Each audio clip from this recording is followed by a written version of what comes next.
different stacks, or is Yeah. it just? You do. You So- have one for the proclamation. Oh, got it. Okay, got it. And then the rest of them are.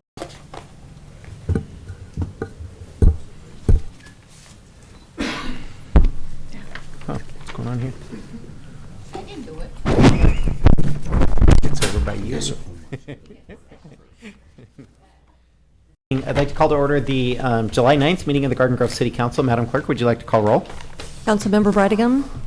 Here. Councilmember O'Neill. Here. Councilmember Tuha Nguyen. Here. Councilmember Bowie. Yeah. Mayor Pro Tem Klopfenstein. Councilmember Kim Nguyen. Here. And and Mayor Jones. Here. Okay, can I ask, who's going to do the invocation? Lisa? Okay. Can I ask Lisa Kim to give the invocation, and then Mayor Pro Tem Stephanie Klopfenstein to lead us in the Pledge of Allegiance. Thank you, Mayor. If everyone can please stand and prepare yourselves according to your faith. Dear Lord, thank you for the opportunity and the freedom to gather together to serve the people of Garden Grove. We ask for your patience, wisdom, guidance, and understanding this evening as we unite and work together towards a good and betterment of this community. Please bless our discussions and deliberations so that we may be peace-filled and productive. Amen. Please place your hand over your heart. I pledge allegiance to the flag of the United States of America and to the republic for which it stands, one nation, under God, indivisible, with liberty and justice for all.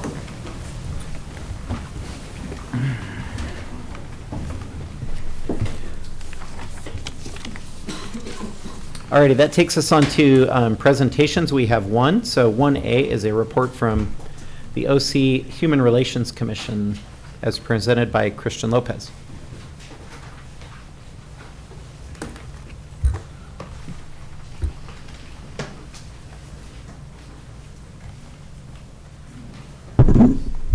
Thank you. Good evening, everyone. My name is Christian Lopez. I'm a board member for Orange County Human Relations, and I'm here today to report on some of the work of our nonprofit has done over the last year in Garden Grove.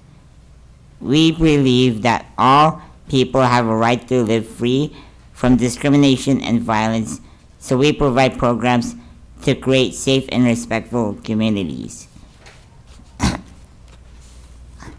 We mediated 67 cases as well as 2 family mediations. We documented 8 hate crimes. 855 youth participated in our Bridges Safe, Respectful School programs. 95 students participated in our day-long Walk in My Shoes symposium at UC Irvine and Cal State Fullerton, learning about respect, tolerance, and making a difference in your school and community. 3 of the youth attended our Youth Leadership Institute, and 3 participated in our year-long Human Relations Ambassadors program. We worked to build a sense of community among Garden Grove residents and staff through our continual hate crime education, victim outreach, and support. Lastly, we are proud to have a resident of Garden Grove serving on our board, which is me. In conclusion, OC Human Relations has appreciated your city's membership in the city dues programs that bring police and diverse residents together, develops positive relations, addresses community conflict, and sustains a human relations infrastructure. Together, we are contributing to a safe and respectful county and building the important relationships that can be called upon in times of tension and turmoil should they come. And if the mayor would come forward, I would like to present a thank you for your membership with the certificate.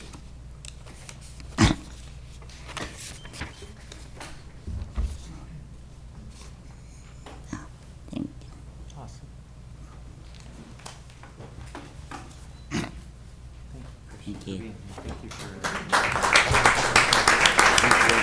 Can we get a yeah, ma? Can we take a picture?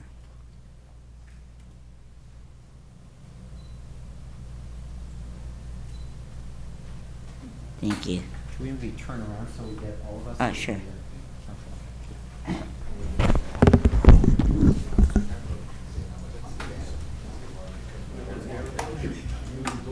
Can we all scrunch that way? Come down? Sure, we'll do that.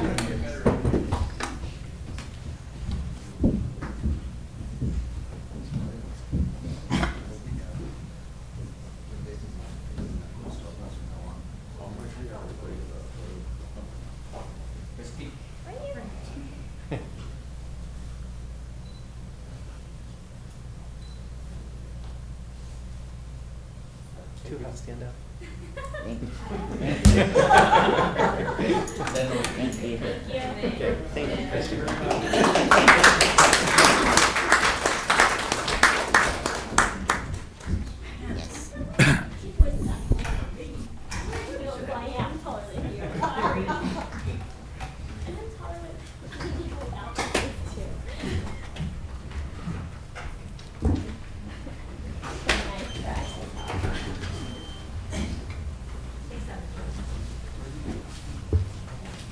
All right, thank you. That takes us on to oral communications. I've got a handful of cards, and I want to start out with City Manager Scott Stiles to kind of report out on fireworks.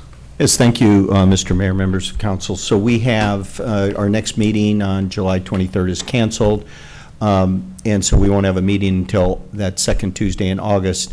We will be preparing a written after-action report for council on all of the July 4th fireworks activities, but I thought since there's going to be a lot of time that goes by, I'm going to ask the police chief, the fire chief, and Mark Gladney. I've asked them to come forward. We only have 5 minutes according to the rules, so they each have about a minute and a half. They're going to just give us, just a quick little update on some of the activities. I know a lot of people have asked all of you, how many citations did we write and things like that. So they're just going to take a couple minutes, give us a quick overview.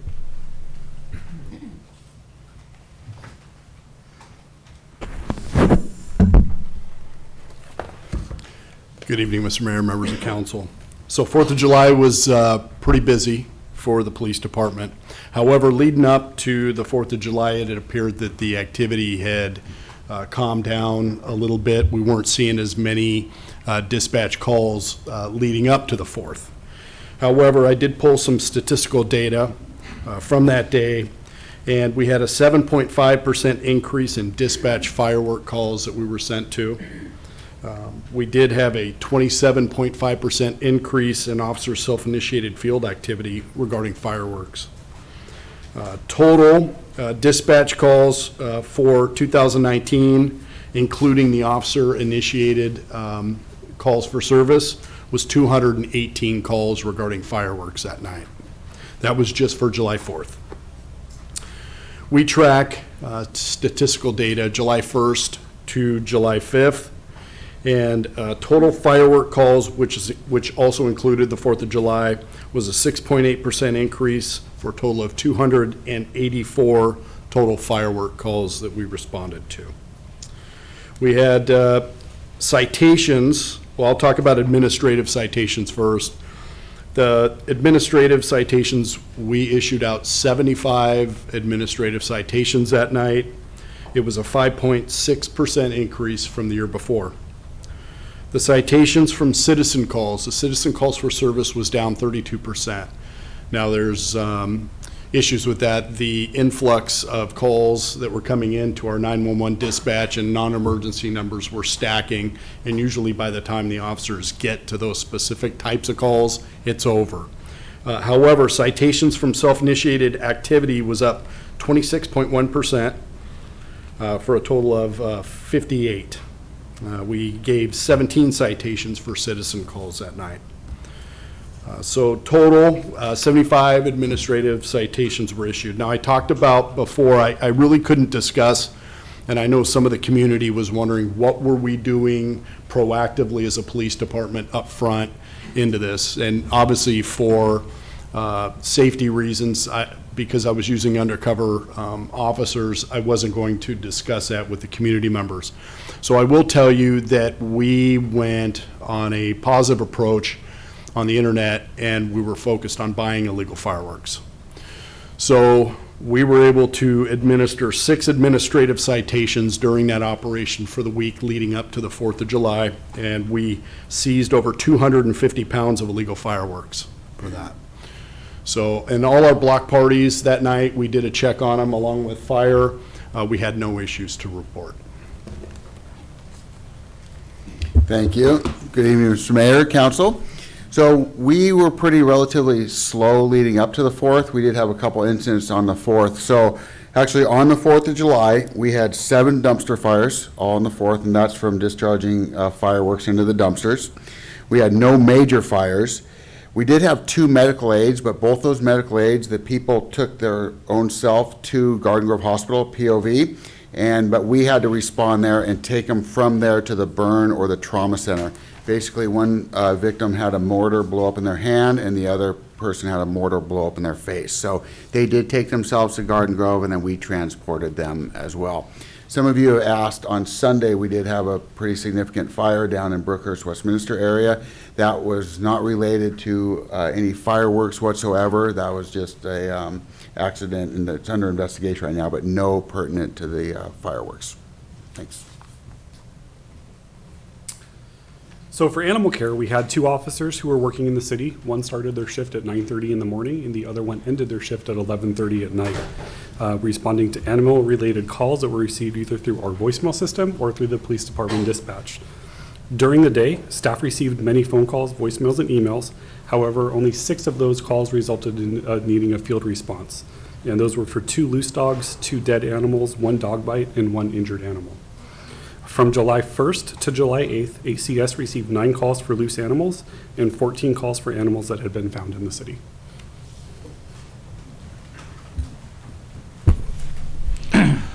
That's it for us, Mr. Mayor. Like I said, we'll follow up with a written after-action report, but I just thought it'd be helpful to get a little bit of this verbal information out right away. So that's all we have for now. Good job, and a big thanks to all the folks that have to work on that holiday and go out and serve the city on that day. Instead of being, yeah. Would I be able to? Please, ask a go ahead. question? Okay. For something to maybe add to the report, or maybe this will already be in the report, is there any way, obviously, I don't want people's addresses given out or anything, but is there any way to kind of look, let's say, a map of the city and see if we could target and pinpoint where those 75 citations came from, so that we could kind of see if there's any patterns or clusters in certain areas of the city? City attorney's Great cringing minds. for some reason. It'd be nice if that I mean, was if it's not something that you could tap on and an address would come up. I just mean like a little dot on the like map. high level. Yeah, high level we yeah, could do exactly. that. Nothing per se. Very high level. Or Yeah. if just the staff report had the amount of citations per district would be helpful for me, because I get a lot of questions. How many were written over here in the 1st district? Well, I don't know. I know 75 citywide, but We'll look at that, and I'm sure that's something that the police chief is looking at as well. I mean, is he's looking where to deploy resources next year, where there are hot spots, where there are problems, where we should be focused on. So we'll include something like that in our next report. Thank you. Tom Raber.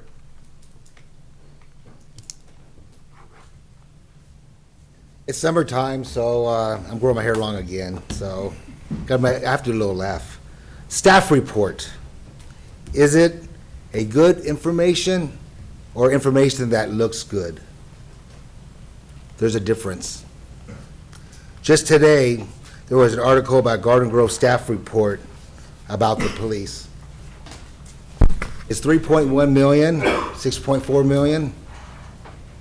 All staff reports are information that the council demands to be correct, non-biased, and true. I too have given my own staff reports. They have also been correct, non-biased, and true. Mine were done on the 980 work schedule, which should be on the agenda in August, so that City Hall is open 5 days a week. The other one was on other flags, the limited time parking on Tiffany and Bailey, and just recently on Garden Grove Code 9.40.50 and 9.8.40.20. That's the 50% frontage of your home. And a new concrete pour. I'm glad to report that David Dent and Pete Rogue were on it. I still have not heard from the planning department on the codes, how they read it. What I just have stated, all my staff reports were emailed to all concerned, except when the special folder called spam comes into play. Spam originally began during World War II, was short for spiced ham, then shoulder of pork and ham, and now it means a place that emails go to die and not be seen.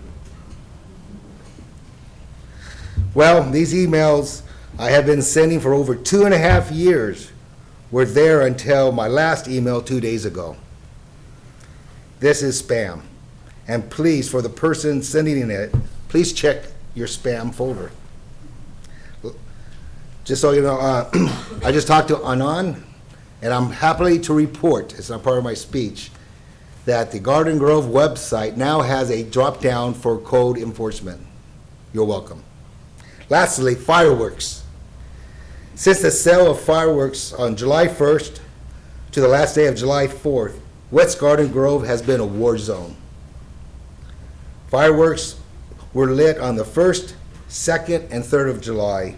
Then on the big day, 4th of July, that lasted well past midnight. Since when has Safe and Sane fireworks been skyrockets, firecrackers, and M80s? Perhaps it's time to not allow fireworks in Garden Grove and spend the money and save the money that's spent on police department and fire department to be spent to have our own firework display. And lastly, which I just said, but I was awarded on Facebook to visit Coffee and a Cop at Starbucks. And I know what a deer feels like when headlights look at him when you open the door. Because when I went there and opened up the door, everybody knew me, good or bad, and I enjoyed my time there for the 40 minutes. And hopefully, the police department now won't go to Starbucks because what happened in Arizona. Thank you. Rick Castro.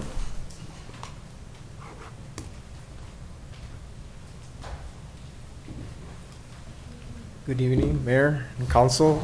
I live in District 2. Having problems with coyotes. I've called Fish and Game, Animal Control, and they're getting very aggressive now. Before they were at night, now they're coming around during the day. I had 3 Chihuahuas that have been attacked. It cost me $8,000. And then I have a couple other issues too. Our streets have not been overlaid. I've been there since '98. The curves are falling apart. The grass weeds are growing through the cracks.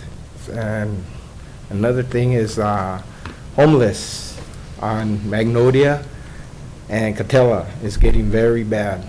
And also cars that are parking for sale on Catella and Magnolia. And that's all I have to say. Thank you, sir. Marion Lee.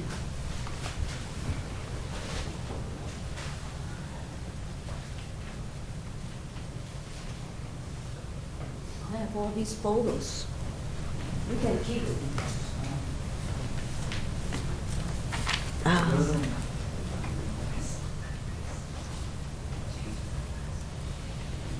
Hi, my name is Marianne Lee. I lived on Emerson Street, the west side of Garden Grove. And I'm concerned about there's no control over the parking, RV and all the big trucks. I have a neighbor across my street. He has total of 9 vehicles. And he only have 3 adults and a teenager, a driver. And he parked every car back and forth, one side to the other side, and I have a very narrow driveway. I already told him he should move so I can see the upcoming car, because I have no way I can see anything, because he has a huge truck, and he's been fixing the junk car, and there's a couple left here, you can see. I saw him transporting used tires in front of his house, and I am thinking he's running a business, fixing used car and probably selling to someone else, and I saw him painting the vehicle. Some of the vehicle is really, I think he picked up from the junkyard, and I don't want my neighborhood become a junkyard. And recently, he got a service animal license for a miniature pony. I don't believe they should give out a service animal as a mini pony, because the pony is not exactly like a dog. Even if it's small, they are two different breeds. Just like, for example, you cannot put a human being as a monkey. They all look alike. Are they the same category? And I don't understand why Garden Grove giving that kind of animal service license. They already have couple dogs. What kind of thing that the animal pony can give him any support? There's no room for the pony to run around. I don't know whether they even consider before they give out the service license to this family. And I put down his address is on 11842. Okay, all these trucks, I took the picture, belong to him. And then sometimes he used somebody, neighbor that is not around, he park his car over to the driveway. And sometimes he blocked the people. When they come back, they see why my driveway has a vehicle parking in front of his house. And this has to be stopped, because I pay so much to live in Garden Grove. I don't want to live in a junkyard, and I don't want to live in a zoo. And my next door neighbor is 11821. He, a year ago, I filed a complaint about his building things are illegal. And the Garden Grove say, okay, we have to put first come, first serve. I said, when are you going to inspect? They said they cannot give me a date. And it's been a year, that thing is still up on the top of the fence. You can see the picture there. I took the picture. I think it's causing a hazard. And he put an electric fan underneath. He built the thing that, the fence, he put an electric fan close to the fence. Is it legal to put an electric fan there? What if there's a problem with the rain or whatever, the thunder? You know, I'm looking at all these. It's so bully. You know, the whole neighborhood is bully. That's what I'm concerned. I don't know why I'm paying so much property tax to live in this kind of environment. That's all I want to say. Hope you can deal with it. Thank you. Thank you. Leland Sisk.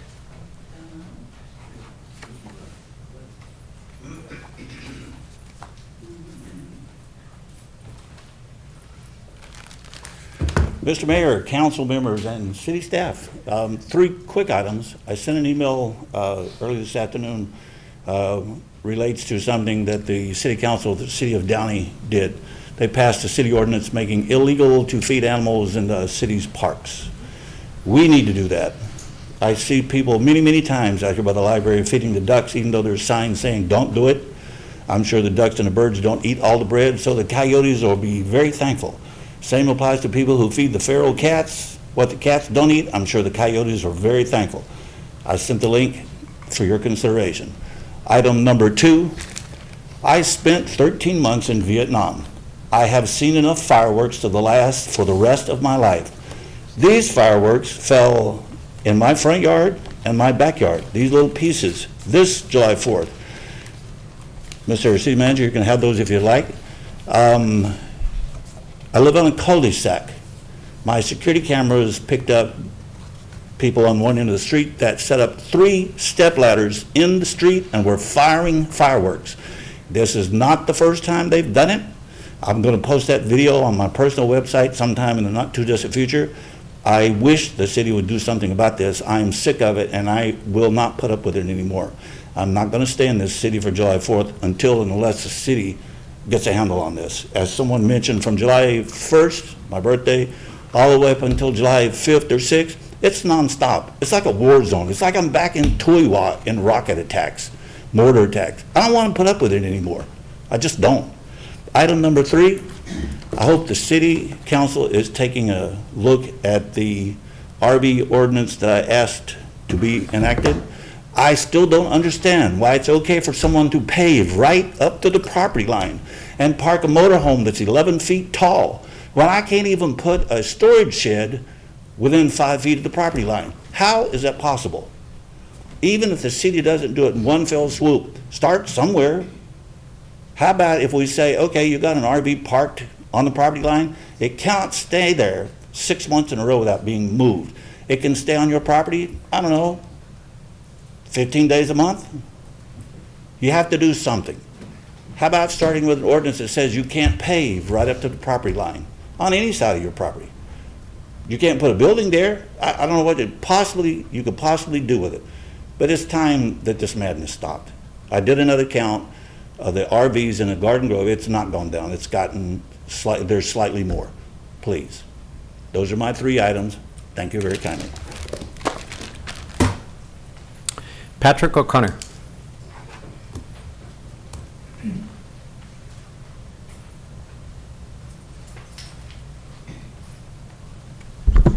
Hello, Mr. Mayor and City Council.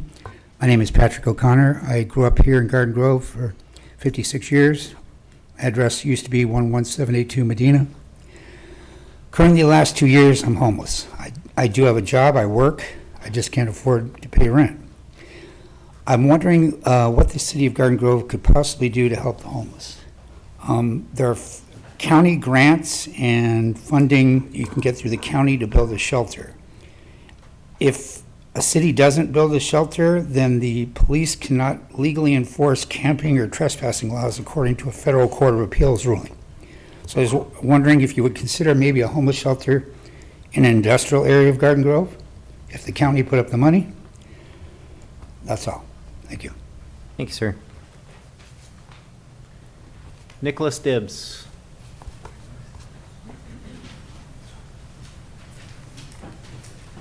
Mayor Jones.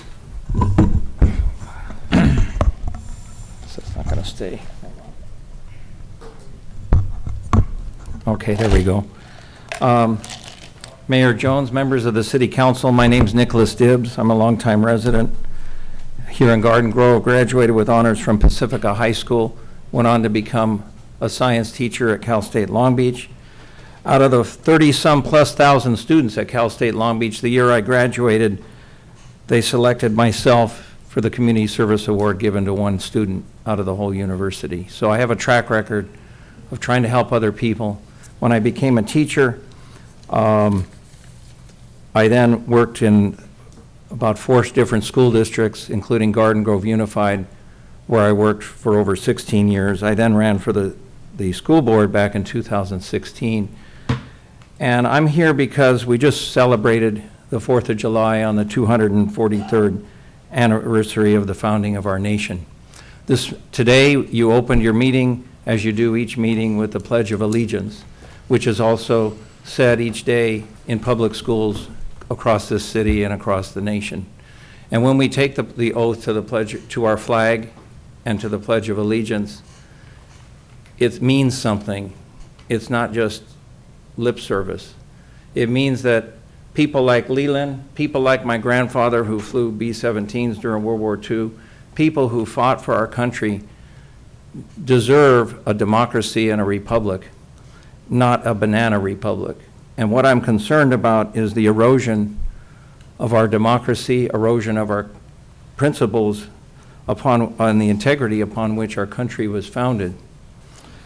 And I say this as a science teacher. I'm trained to separate facts from propaganda, facts from fiction, facts from opinion.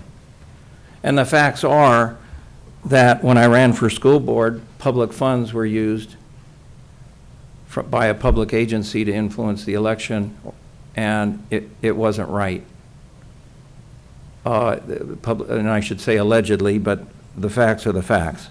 So I'm come before you today to say that as a teacher, and as a citizen, it isn't about one particular election or one particular candidate or office or what's happened in the past, but what's going to happen in the future. And we have to have a principle of fair elections. Each of you ran for office. You demand that the elections be fair. I demand that the elections be fair. The American people and the citizens of Garden Grove deserve fair elections. And so I come to you just simply appealing that we as a community have fair elections at the local, state, and federal level. And so I've come to you to help protect the fabric of our country and to keep the erosion, to prevent erosion of our democracy. It's very important. The men and women who fought for our nation deserve leaders and laws that uphold the Constitution. And I have a copy of the Constitution here, and I keep it with me in my room to remind me of why I'm here. Why do I come to these meetings? Why do I do what I do? Because I'm trying to help make the world a better place. So I have for you a proposed resolution or proclamation.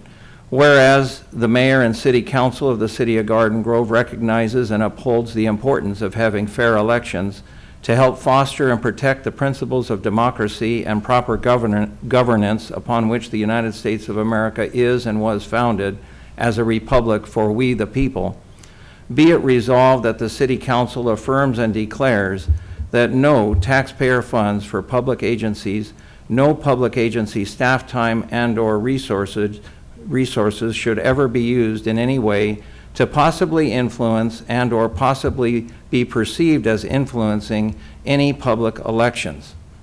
And again, the principle is because we need to leave our community and our city and our country for the next generation to be better, that this resolution I'm giving you today is to uphold the principle of fair elections.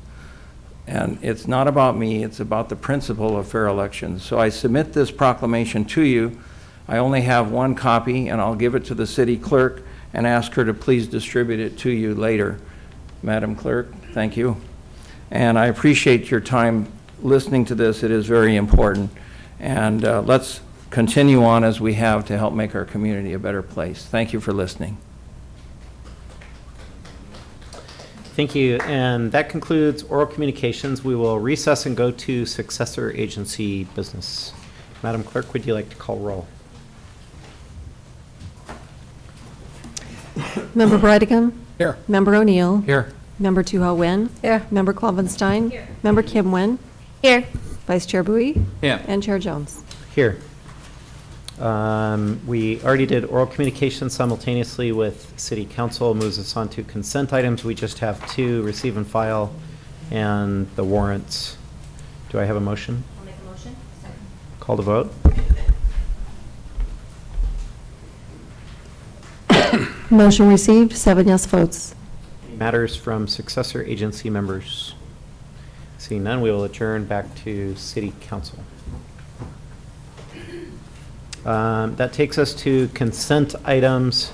It's recommended that items 3A through 3J be acted on simultaneously unless anyone would like to pull an item. I would like to pull 3A. Are there any other pulls? The balance. Second. Call to vote.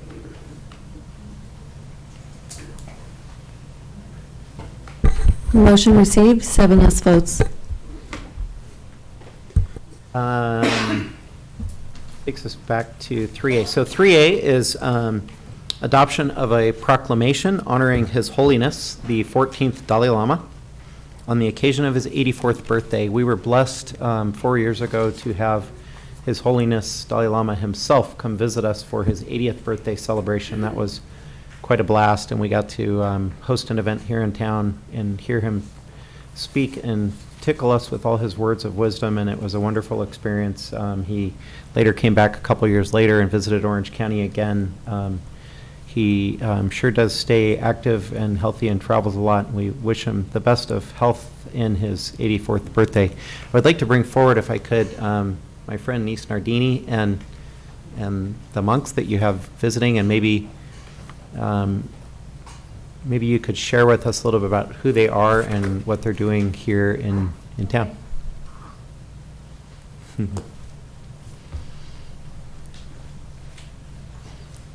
Hey everyone, thank you for having us. My friends here are from India, and they are monks of His Holiness the Dalai Lama, Namgyal Monastery. And we have Sonam and Labsang, and we are working very diligently to open a western branch of the Namgyal Monastery here in Garden Grove.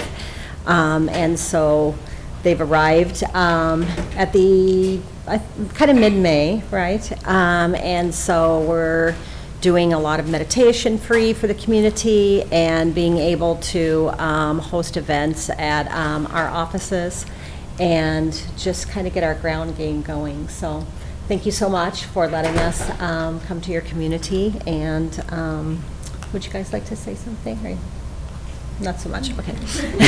Hang tight, don't go anywhere. I'd like to move the item so that we formally pass it. So that's a motion. Can I get a second? Second. Call to vote. It's for 3A. Motion received, 7 yes votes. Great, and I have a proclamation I'd like to come down and present, and then maybe we can take some pictures. Okay, thank you.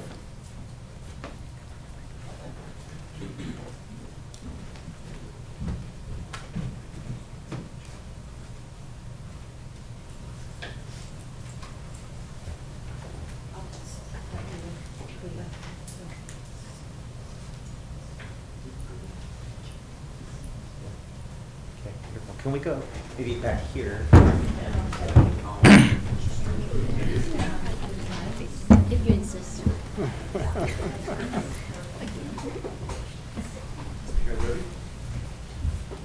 Let's not get it going.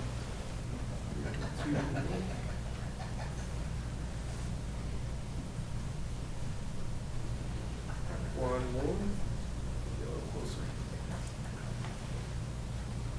Thank you very much. Thank you.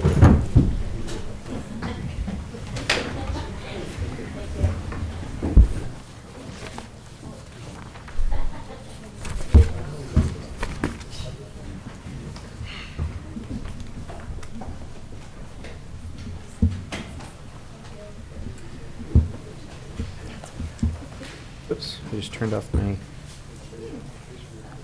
that's not cool. All right, there we go. Okay, so that concludes consent items, takes us on to item 4A, adoption of a resolution appointing a city council member to Orange County Fire Authority Board of Directors. I would like to nominate Councilmember John O'Neill to fill this seat. Second. I would like to be considered for that position. Over the last few years, since the new council member have joined this city council, I have yielded most of the important committee to new members so they gain the experience. And I'm just hold on to, a very minor committees. In fact, I yield to council member John O'Neill when he want to be considered for the sanitary district, and to various other council on on most of the important committee. Throughout the last couple of years, I have been credited to be very outspoken in defense of our city council interest and our resident interest. And have been very outspoken with the OCFA move. And I think I would be very well serve our city in that capacity. And I hope that, Councilmember John O'Neill would, would give it to me and let me have the honor of serving on the OCFA board.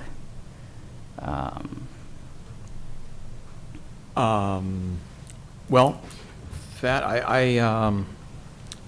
I would be honored to have this seat also. I think the reasoning, a lot of it, because I did sit on the NorthNet board as an alternate when Chris Beard was here. And then I just recently, the beginning of the year, I was the chair of that board for NorthNet, but obviously we're not going to be on that board anymore. That's been eliminated. So I lost my seat on that.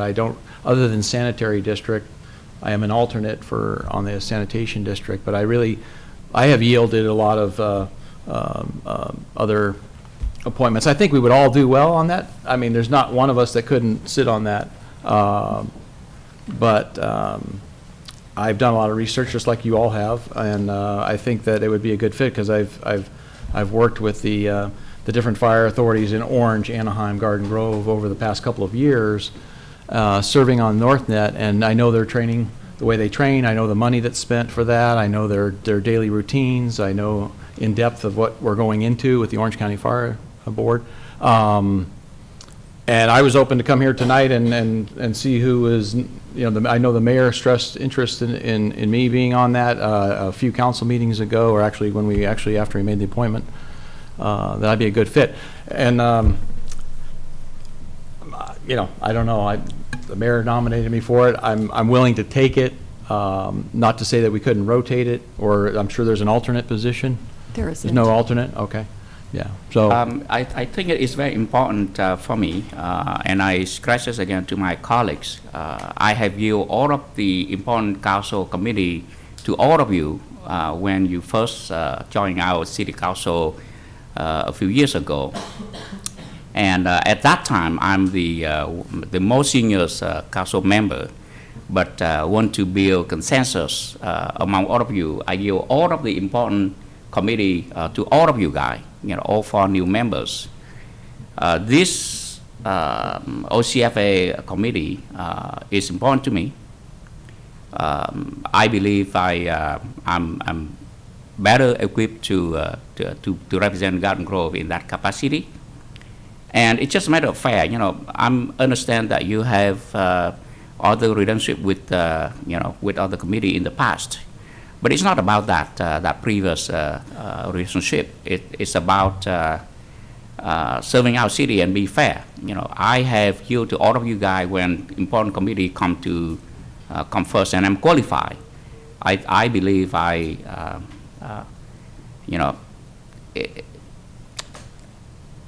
it's important for me that you all give that consideration. It's not that I'm not qualified, and because I give all of the other council committee to all of you a few years ago, and I think right now what committee I'm sitting on, I give the housing authority to her and to Stephanie. I give all of the other council committee to even the chair and the alternate to all of you guys, because I want you guys to have experience. And so I think you guys should take that into serious consideration. And I do not want to cause a rift between us, but I've been working very hard for our city, for the council, and I think you should take in that consideration. And I'm asking the mayor to reconsider that as well. Just want to chime in a little bit. It's not that I'm interested, I'm not interested. I support whoever going to be nominated for. Just want to make sure that it's not about yielding, it's about, at the beginning of the year, we asked for volunteer to be part of the committee. And each of us raised our hands, said we want to volunteer. So it's have nothing to do with yielding. Just want to correct on that. The second part is, just want to clarify with the mayors, is this position is an annual rotation, or is it fixed for the next whatever year? It can be an annual rotation. Yeah. So it's just like fixed. Any positions in any committee, right. A Commissioners. specified term, or is it just kind There of? is at our no discretion? specified term. I mean, the terms are naturally based on the election of the council member. As you know, every 4 years, you have to run again. But the appointee serves at the pleasure of the city council. So it could be annual rotation, right? Yes. Okay. So by doing that, whoever going to be nominated this year, and then next year can be someone else. Just to be fair, it's any committee that we part of it, right? Okay. That's all my question. Yeah, we do annual appointments for outside committees, so this definitely could be included.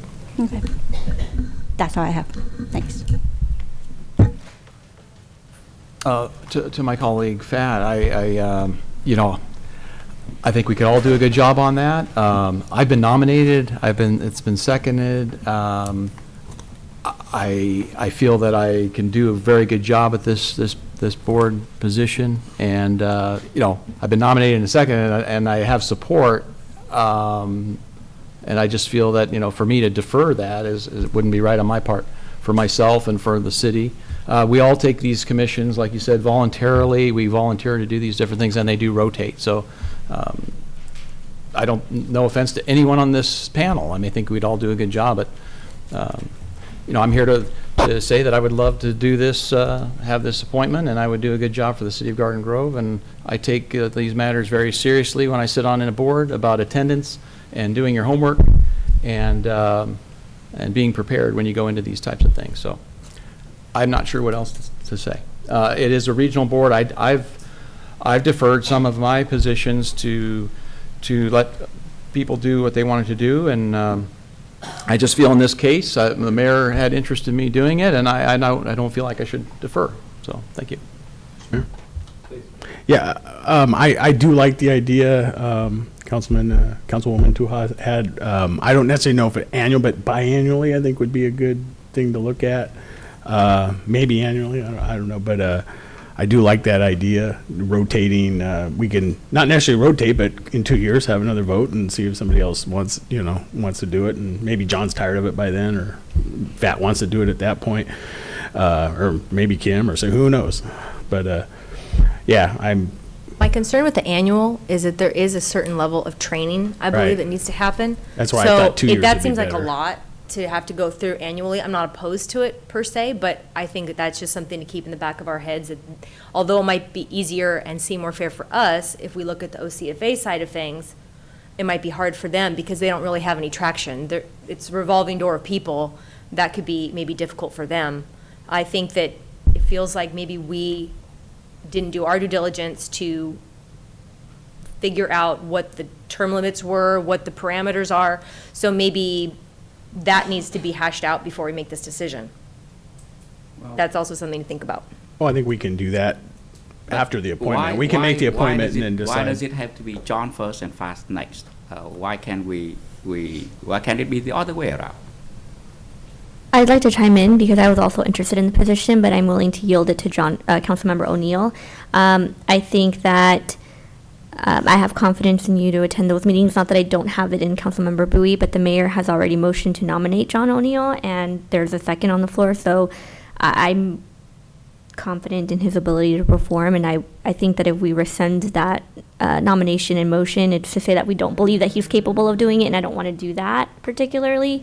I also agree with Councilmember Kloffenstein's comments that I wouldn't have this as a rotating thing every annual. There's something to be said for continuity. That's why we serve 4-year terms. There's a number of us that are up for re-election next year, so we may or may not have that opportunity to serve next year if we are not or are elected again. So I think we just take that on as for a future conversation, but for the item on the agenda today, there was a motion and a second, so I think we should vote on that. Yeah, I just want to say one last thing. It's not a personal thing, shouldn't be a personal thing for any of us. That's a Garden Grove seat, and whoever's on that seat will represent Garden Grove in its entirety.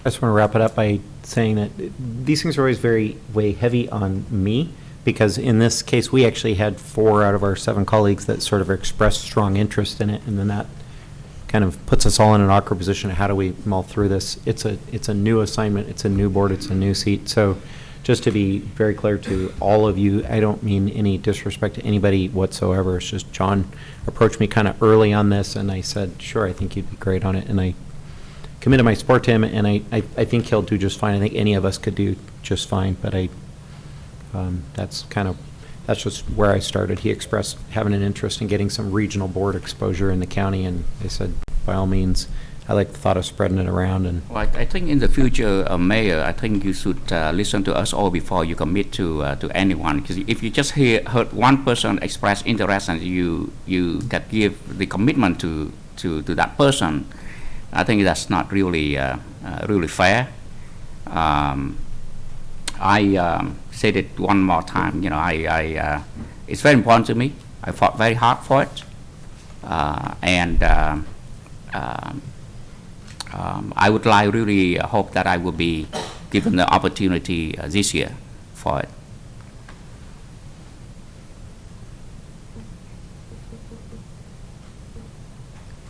It's certainly your vote, but I want to come to you. I had support many of you when it comes to appointment 4 years ago.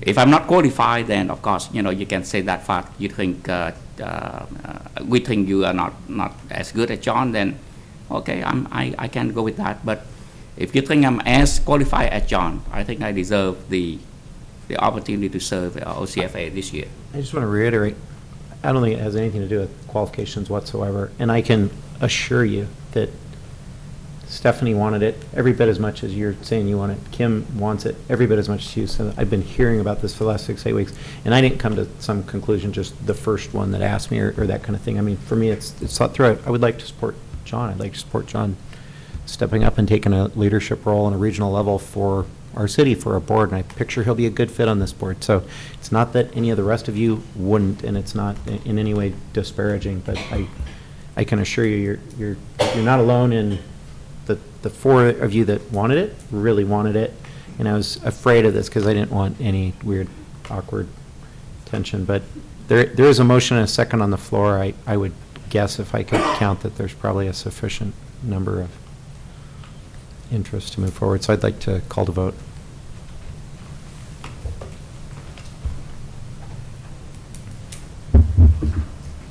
Motion received, 6 yes votes, with Councilmember Bui voting no.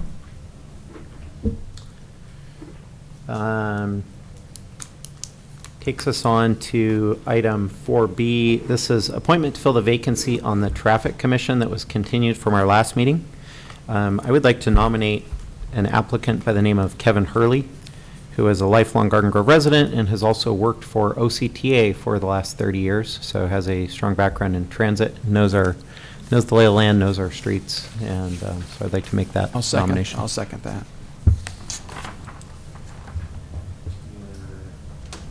Thoughts, questions? Otherwise, call to vote. Okay. Now that the vote's passed, if I could. What's that? I want to make a comment. Oh, please. Yeah. Yeah, please. No, I think it was wonderful to see so many applications received. We had some really qualified candidates, a lot of people that would have made an excellent choice for this commission. I'm just happy to see the interest from the public in our commissions in general. So I just want to thank everyone for applying and bringing so much talent to the table. And I think Kevin Hurley will be an excellent addition to the Traffic Commission. So that's all. Thank you. Takes us on to items for consideration 5A. Item 5A is to authorize the issuance of purchase orders to CEMEX, National Ready Mixed Concrete, and Robertson's for concrete mix. And Mr. Murray is here to give the report. Thank you, Ms. Pomeroy, Mr. Mayor, and members of the council. Tonight, City Council is being asked to award 3 purchase orders for on-call concrete delivery.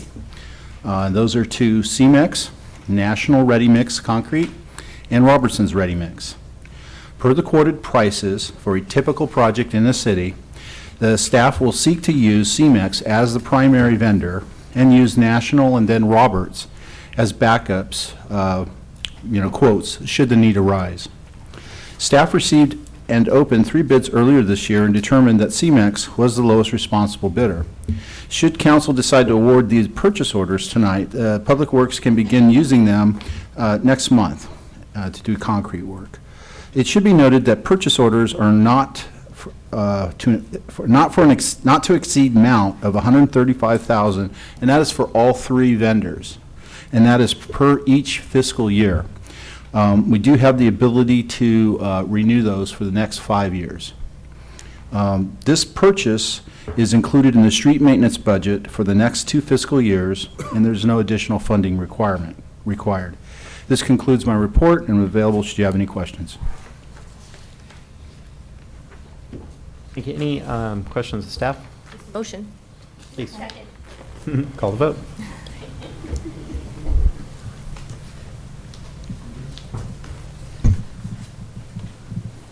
Motion received, 7 yes votes. On to 5B. 5B is award a contract to RJ Noble Company for project number 7216 and 7290 for various residential streets rehabilitation. And again, Mr. Murray is here to give the report. Thank you, Mrs. Pomeroy. Ms. Mayor, members of the council. Tonight, council is being asked to award a contract to RJ Noble Company for the rehabilitation of 10 residential street segments.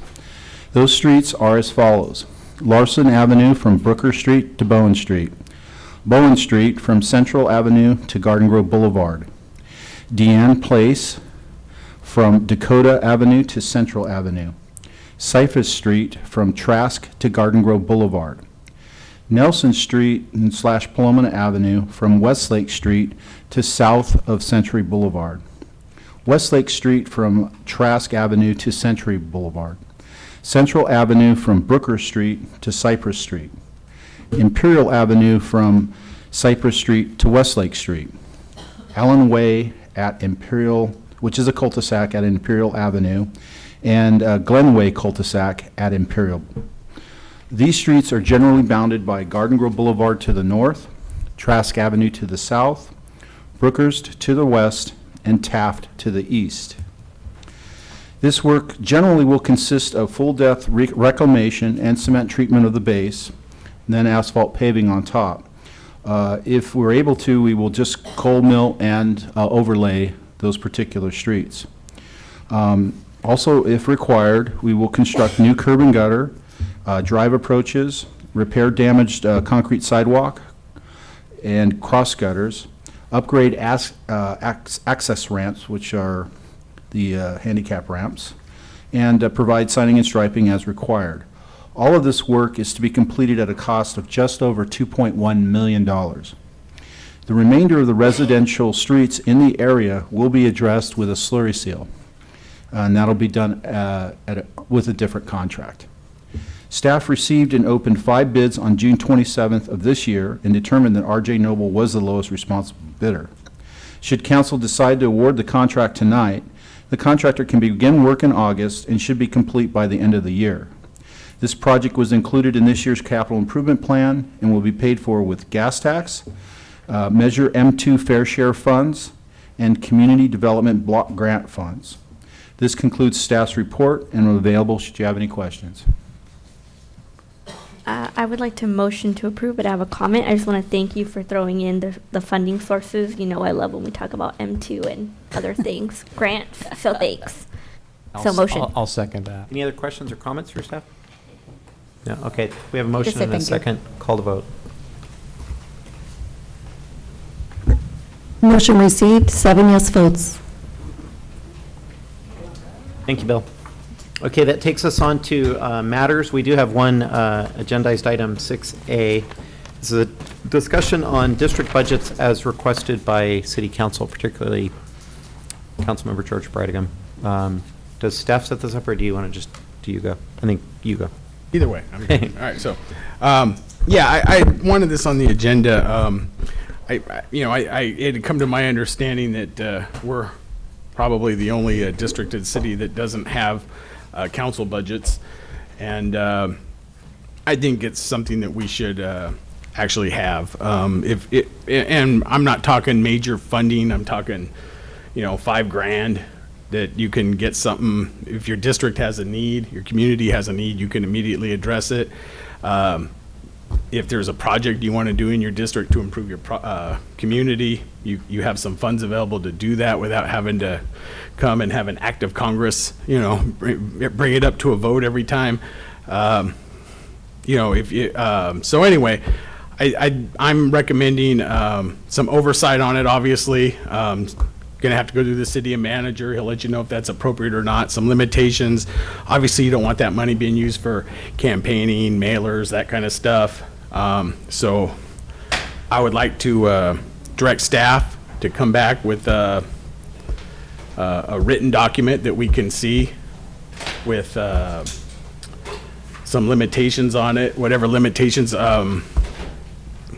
might be needed by this group, this dais here. To make it happen, and that's about it, really. I'm foreseeing it as $5,000, which is very small amount of money. We're talking about 10 grand for the mayor. The mayor could use it citywide. We'd be using our district funds. It would be used in the districts. And that's about it. I'm actually, well, I'll get to that later, but. Yeah, I'm a big supporter of that. I think since we went to districts, there's a lot more attention by each council member to want to do something in their community. We all work full-time, and we rely on this, one staffer to be our buffer between complaints of the district, and she has to do a lot of work. Not that we would have enough money to hire a staffer. Like, for instance, the city of Anaheim, I think they have a budget for each council, and we're not Anaheim, of over $70,000, but they normally hire their own staff person to do the day-to-day things about coordinating and things like that. We don't need that. What we do need is, like, if we're doing a health fair or something at Magnolia Park or something in the community, we'd have that at our fingertips to do right away without having to come to the council. So I'm in favor of it. I think for me, it's just the checks and balances, making sure that there's parameters and a framework so that there's do's and don'ts, just so that we can understand that we can't get radical. I mean, it's $5,000, and I realize as far as the city goes, that's not a lot of money. But it's just making sure that I think that it's appropriate use of said funds, and it's for appropriate things that are community enriching, neighborhood enriching, and not something that, although we are all in districts, we do all vote as one body up here on this dais. And so I think that's something to remember, even when we're utilizing, if we are those funds. Do you want to go? Go for it. I think I was the one who brought up the campaign stuff. My biggest hesitation is that if we're going to be doing events by district or projects by district, that they say, council member so-and-so presents or hosts or brings, and to me, that's where I kind of have some uneasiness, because that's free promotion for campaigns, and I don't think we should be doing that. I think there's been other elected officials who've gotten themselves into some troubles by doing that.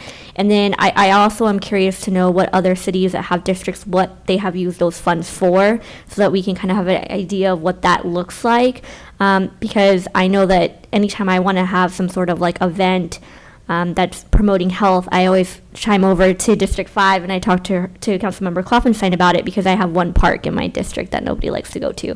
So I don't have opportunities to do these great events that we've talked about. I know initially back in 2017, Councilmember Kloffenstein and I talked about doing like a mini open streets at potentially Hasser Basin, but that's a county-owned park, but it was close to both of our borders, and doing some health promotion, things like that, but it just didn't come to fruition. So my concern is that if things start to happen in other districts that are not occurring anywhere else, and there's not that checks and balances, and there's not that communication. I've already complained during our council retreat that things are happening that we're not all made aware of, and so I think that's going to further that. So that's kind of where my concerns are. I do think it's a great opportunity for us to be able to do some catered messaging and outreach to our residents specific to whatever issues are going on. I just really urge that we have a lot of oversight and communication back and forth. But I think that was part of what Councilmember Brennan wants to kind of eliminate, is that not having to have a congressional act to kind of promote something. So I'm teetering. I think it's a good idea, but I have a lot of qualms about it. I think that we already have, I think, funds that are kind of allocated for this that we kind of use. So I'm kind of curious to see how that works and how this would change that dynamic as well. So I think. Oh, go ahead. Sorry. We can keep going around. Yeah. I think it's a good idea. However, there got to be guidelines and very strict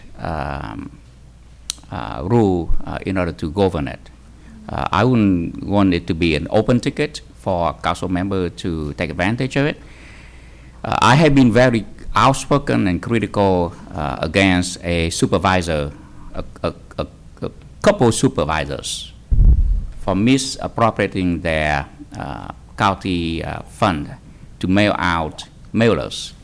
And even though it does not break the law, but it is clearly the intention is to help them during election. I don't want any of us or future city council take advantage of the loophole and wasting our resident money and claiming that, hey, I'm following the law, I'm complying to the rule. I'm just serving my constituent in my district, and then use it for their own benefit. Even look at it. 6 months, they claim that they did not do that within 6 months of the election, but sometimes they get very clever. They do that all year round, getting them name ID in the household, and then they use it very clearly for for their own campaign. For example, they open a free tax filing help.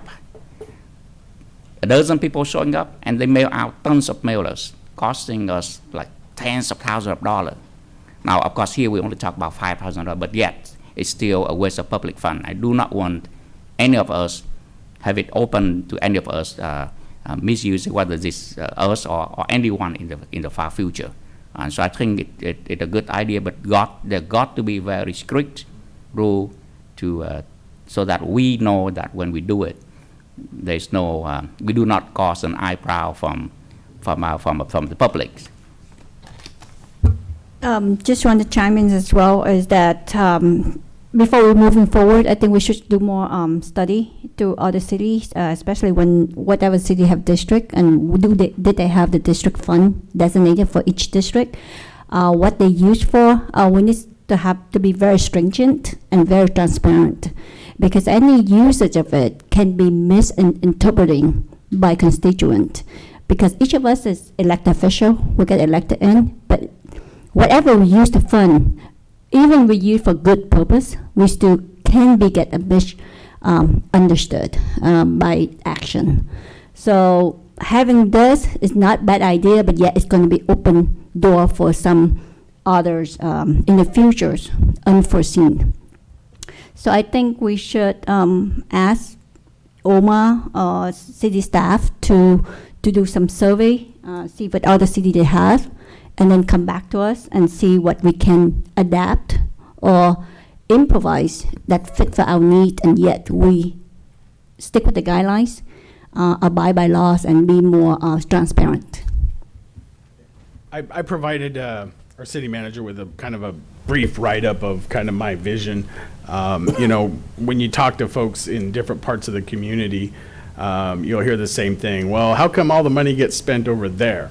Or how come every public art project is over at the community center? Or how come there's nothing over in our district? And so this kind of gives you, as a council person, you're elected to that district, you could bring things to that area to represent your district. So if I wanted to do a public art project, or I want to pay the lady to paint the electrical boxes in my district, or I want to, you have some funds available so you can improve your community. It benefits everyone, and that's kind of the vision. If I want to do that public art or that public health fair, you guys could combine your resources and ask the mayor to chip in too, and right, you can all kind of put it together as a. Whoa, hold on, wait. Well,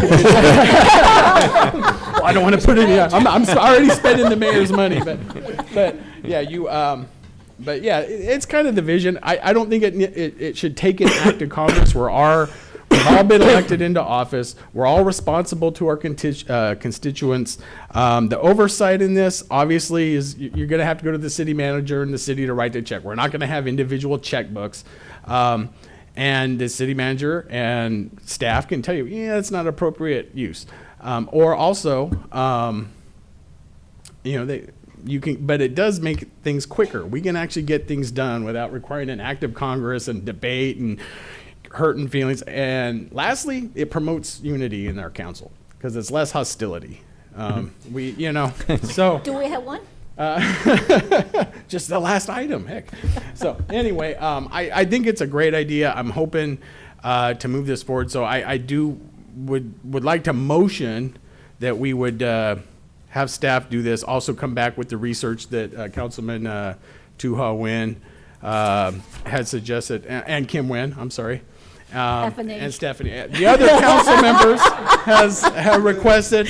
And again, it's going to be the next meeting isn't until August, right, or so. So it gives plenty of time to put together whatever they need and give us something that we can approve or disapprove. I'll second for discussion, but I would like to speak on this and kind of air my own 2 cents on this. So I've known Councilmember George Bredinger for many, many years, and I completely and thoroughly trust that he's bringing this forward with the best of intentions. And so I want to support it. But I do have some concerns. And so just historically speaking, city council, like prior to districts, city council has a budget reserved at our discretion annually that we can tap into in about this amount, right? And so that was available to us prior to districts meetings. Now we have districts, it changes the dynamics in a lot of ways, and I think it's healthy to embrace that and to look for new ways to address that so that we can each be sort of active and allocating resources in our districts, whatever. So I want to get there, I want to support it, but I totally agree with Mayor Pro Tem's comment about adding in checks and balances and just thinking this through in a way that makes sense. So my concerns would be, one is just that these funds could not in any way, shape, or form be used politically or for any, for political purposes, or election, for any of that kind of nonsense. That's got to just stay out of it. So there's got to be something that anchors it in there that passes that test. Two is just, to me, it's healthy that council has a chance to review certain things to help avoid any one council member's lapse of judgment at any given time on any given item that they may think is great that may be weird to the rest of us or something. So I think it's prudent to maybe set a dollar limit or something like that so that any one council member couldn't go put some atrocious banner up on the 22 freeway that none of the rest of us would agree with. And there's no way to say, well, it was all her or him and not the rest of us that did that, because we're all going to go down together with somebody's discretionary action to do something with an expenditure that we didn't have any say in. So I would say there's got to be some mechanism there that there's a litmus test.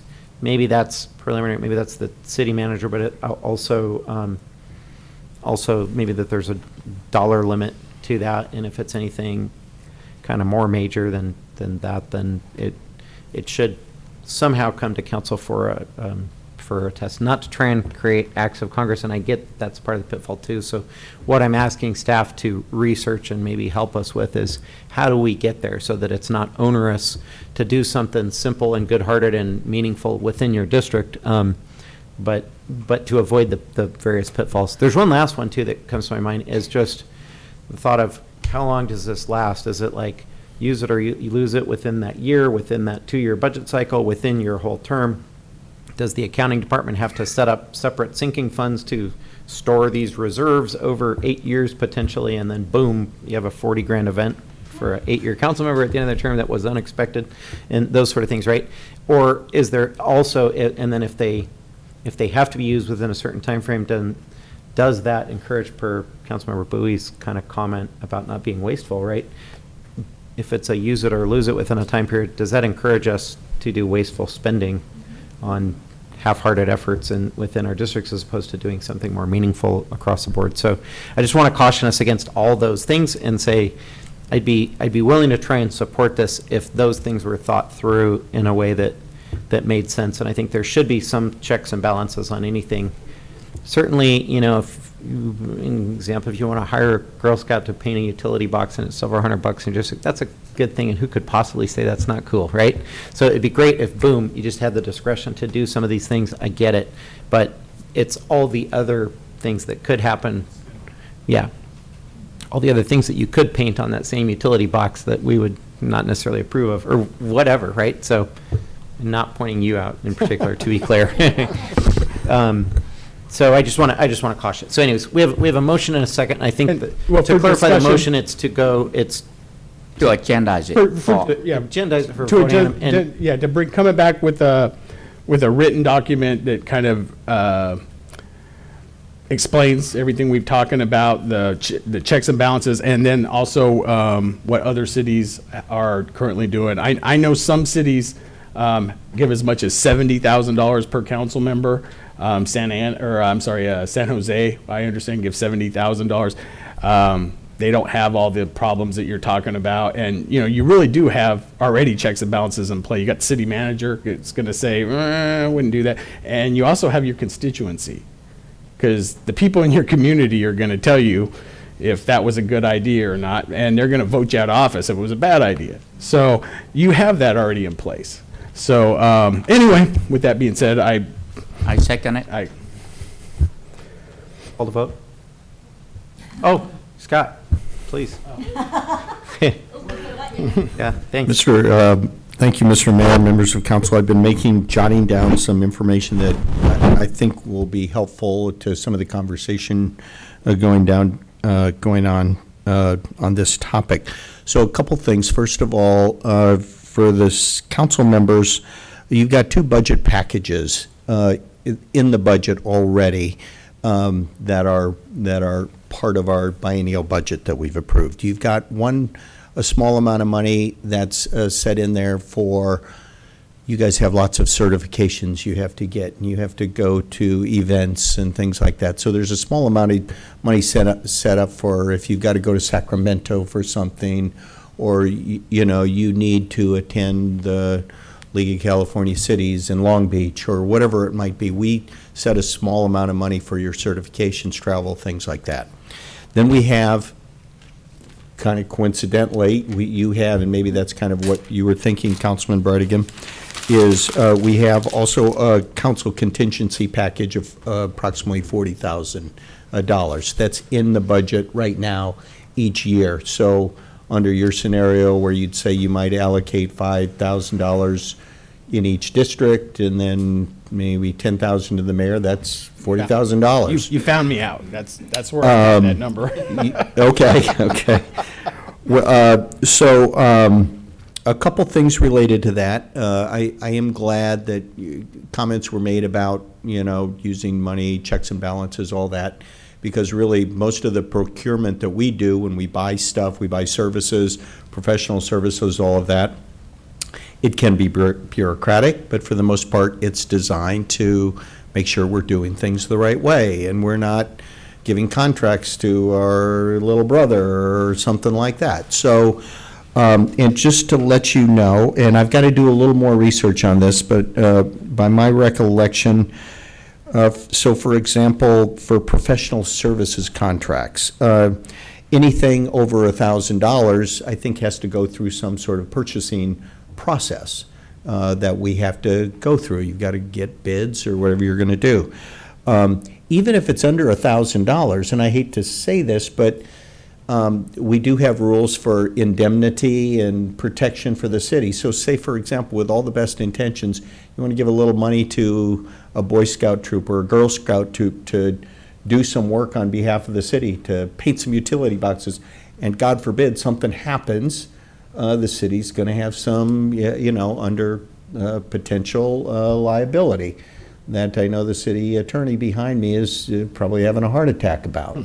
But that's, I think, where Councilman Brightingham, you were saying, have the checks and balances in place, then what are the things we should be thinking about?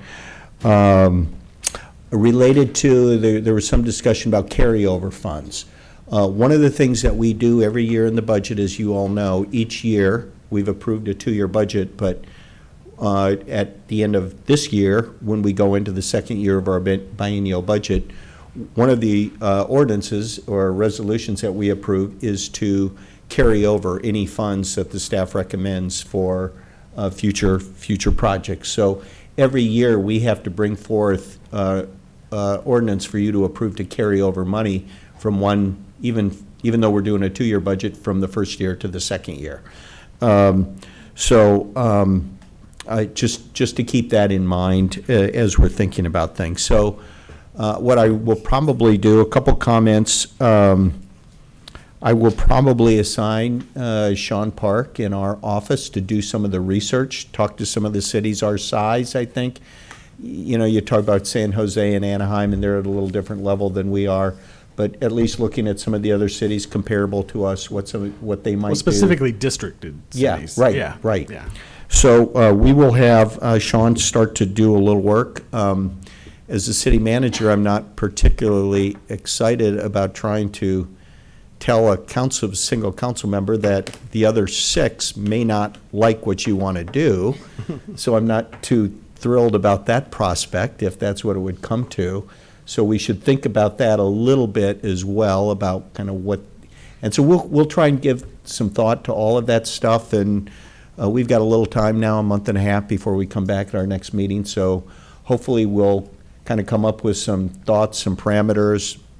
What I would encourage all of you to do is, if there's some things that you think that should go into sort of a policy, I think is what we're trying to get at, why don't you, I'd like to suggest that maybe you email those directly to Sean and maybe copy me, and then we'll have Sean start to try and do that as part of all the research that he's doing, if that makes sense to the council members. And then it certainly will be available as you're thinking over the next month about, here, I got this thought, I got that thought, what do you think about this? We're obviously, available to talk about that. So those are my thoughts. Trust you'll have Sean review the tape and capture all the comments made here tonight, because there was a lot of stuff thrown out that we probably won't remember. We've taken some notes, but we'll. I'm sure you guys can figure it out. I know other cities do it, so I'm sure we can figure it out. And we've got, I do have some of the comments, Councilman, that you had made, some of your initial thoughts about this too, so I've got that to work from. Got a motion and a second. Can we call the vote?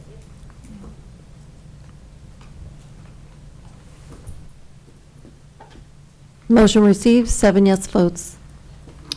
Thank you. Any other matters from council members going around the horn? Yeah, I got a few. So, first thing, I alluded to it, and kind of from that last item, I am putting together, and staff is helping me put together a business recognition event for businesses who are having their milestone birthdays in my district. So 20, 30, 40, 50-year birthdays in Garden Grove, as a thank you for doing business and employing people in Garden Grove and supporting our tax base and that thing to do.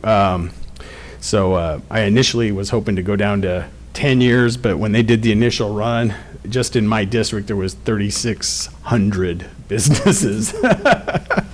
So it was kind of this big, so we kind of had to narrow it down, the list, so we can make it doable.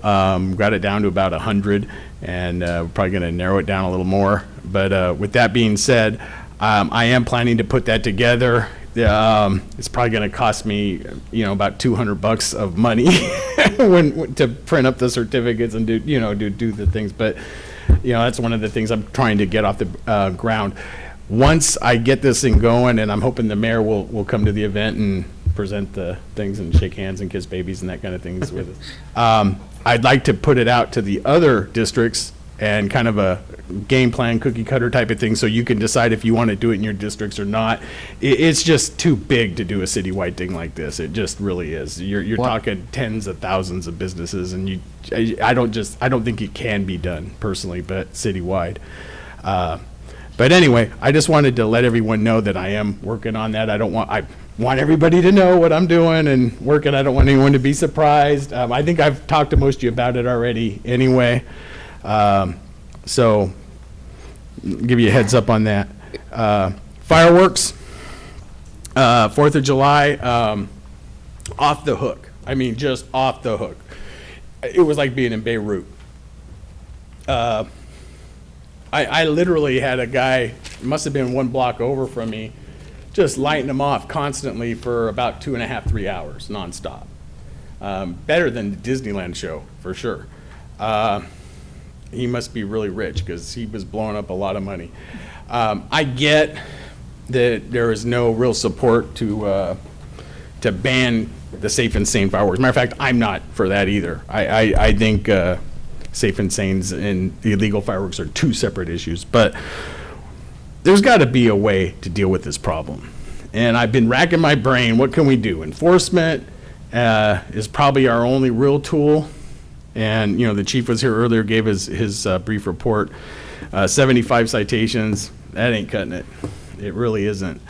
The only other thing that I can think of as a combative tool for the illegal fireworks, vandalism. There's a program, report the person who's doing it, you get the $500 reward. We should consider maybe a reward program for people turning in the illegal fireworks, $250 reward, whatever, catch them on video. The chief said that they can prosecute from a video. Maybe that might be another tool we can explore to reduce this next year. It really is a problem. Take it firsthand. I'm buying a new screen door this week, as a result of those things. So we really need to do something about this, and that might be one way. But anyway, think about that. Some months ago, I had talked about getting City Hall to stay open on Fridays. And I was told, that after the budget, we'll take a look at that. I really think, we're in the public service business.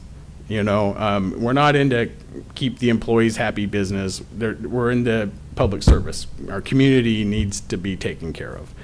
And people come into City Hall on Fridays and seeing a closed door with a sign saying closed, that's just unsatisfactory in my opinion.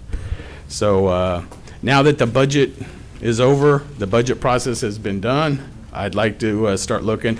And quite frankly, I think this provides an extra enhanced benefit to city staff. Because now instead of having a fixed Friday off every other Friday, and they need a different Friday off, they can switch it with a coworker. Say, hey, can you work my Friday and I'll work yours because my kid's getting married that day and I need the day off or whatever. I think it actually does more to improve morale than anything. So I remember city manager it said that he needed time because of the budget, and so I'd like to get back into that and take that seriously. And lastly, I woke up this morning, looked at my Facebook, clicked on the news, and there's this big article about Garden Grove not reporting funds. The city staff report is supposedly inaccurate. I just would like to publicly say I think that report or that article was very inaccurate. They didn't report, there was nothing in that article about the new officers we hired.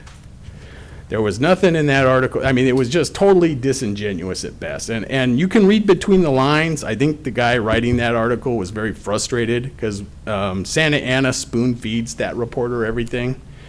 And our city staff made him actually do his job. And he had to actually read and open a few pages and find it out for himself. So I think he was frustrated and he lashed out with that article, to be honest with you.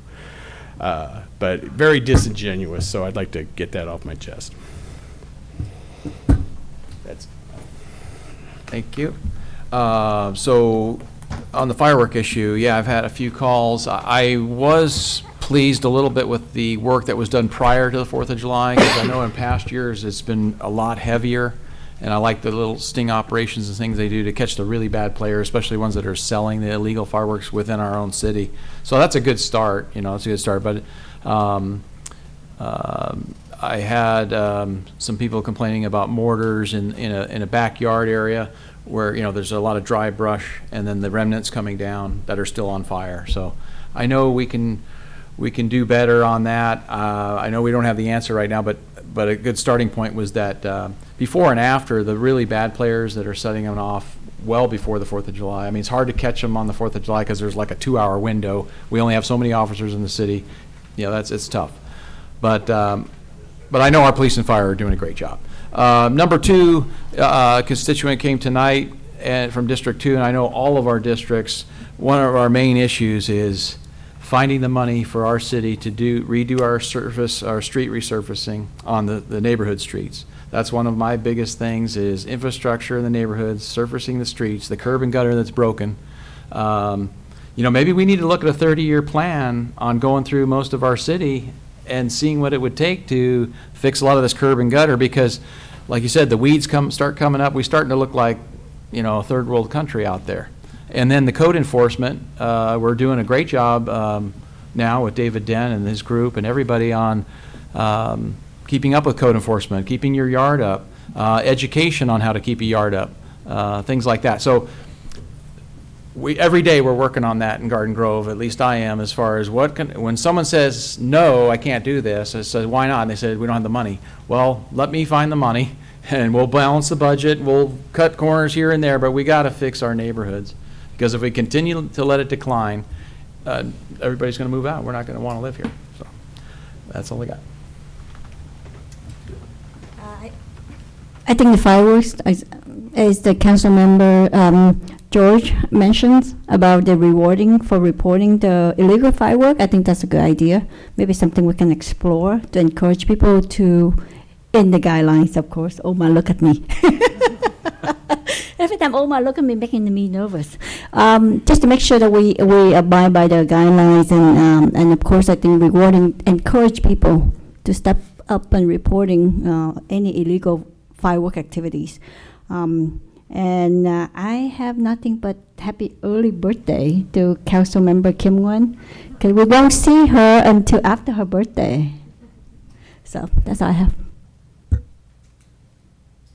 I would just like to request for staff to translate our resolution on promoting community harmony and safety into the various threshold languages that we have for the city, so that way we can disperse that amongst our residents however we see fit, so that our residents are well informed on their rights and what we promote as a city. I just briefly want to give everybody a reminder from Vector Control as your representative. First of all, I want to thank everybody, my colleagues, Anna Polito, Channel 3, and city staff for taking the Mission Tip and Toss Challenge. We all got to dump the buckets of water, so now you know what it feels like, guys. It was great, and the video was very important, because we can joke around and laugh about it, but it is a serious issue. West Nile virus is real, and it is deadly. And so we're obviously... it's very important for us to spread awareness and to teach people not only about vector control and what these mosquitoes can breed, but just about mosquito breeding in general and how it climbs so greatly in the summertime. So please tip and toss your water around your property. Even a bottle cap can breed mosquitoes. And also check your screen doors, wear your bug repellent when you're outside, and protect your animals. They can get a very serious infection as well from mosquitoes. So animals are affected just like people. So make sure you're taking care of your pets as well. And happy early birthday to Councilmember Nguyen.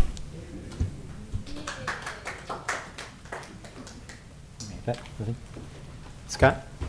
Yes, Mr. Mayor, just a couple comments. One, it was mentioned earlier in comments that it was on my list to remind all the council members at our June 25th council meeting, we had a request for update the citizen request application form for other code enforcement issues. I think it was brought up. It was a great idea by the resident that brought that up, and other public works issues, so that any sort of complaint can be filed through the system.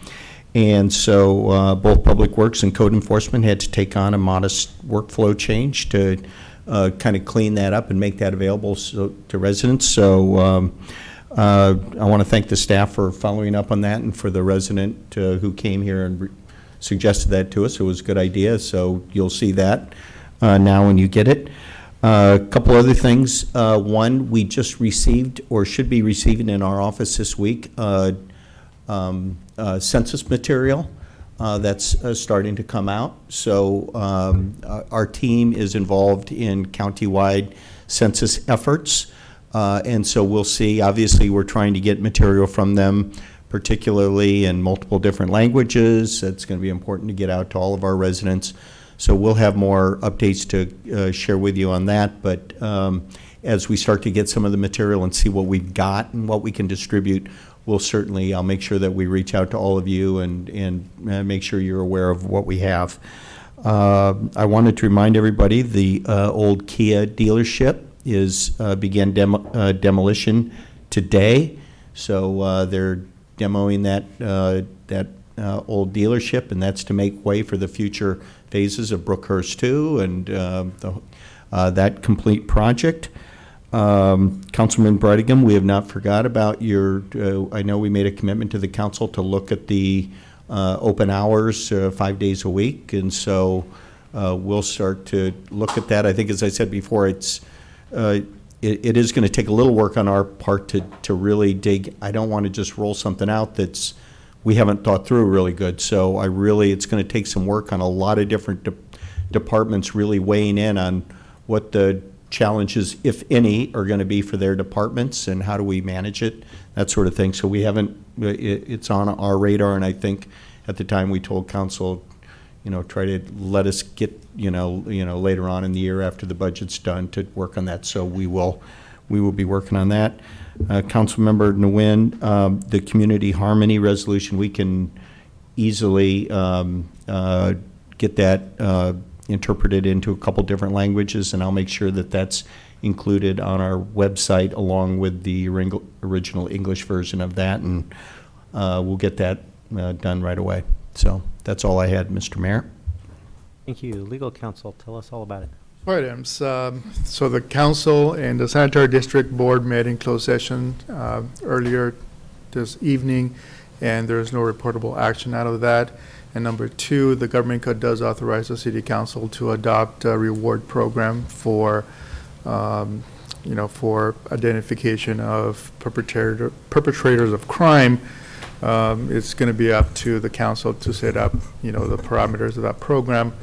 I hear from the city manager there's $40,000 already that the council can allocate to that.